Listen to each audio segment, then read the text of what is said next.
นี่มันรถเก่ง e 350ต้องการขายเด้อซื้อใหม่ได้ประมาณ2 ปีอันนี้มันกระปุกด้านหลังเนาะ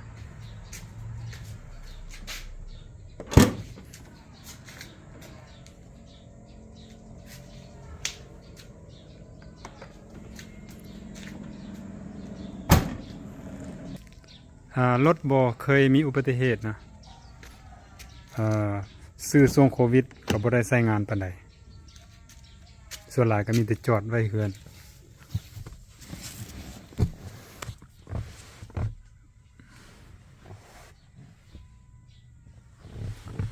กด start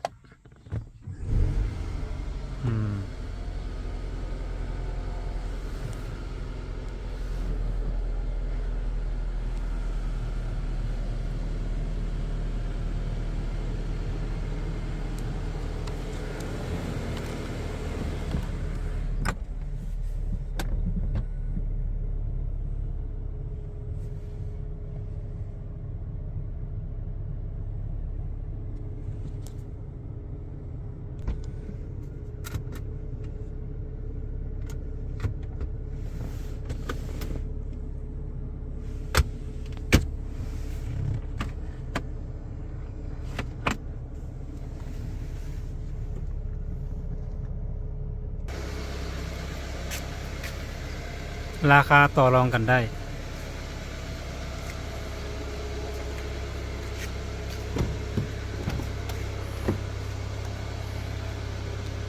ตอนซื้ออันไม่แม่นราคา$125,000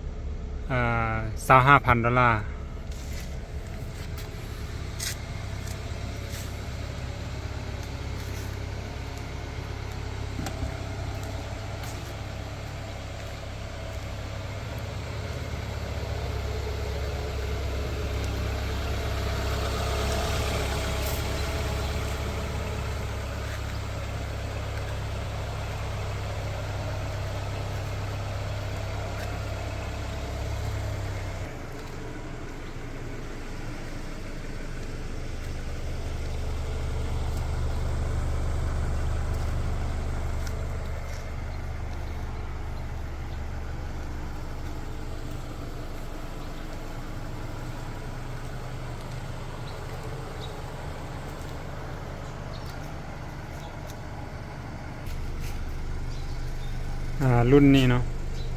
E 350 E 350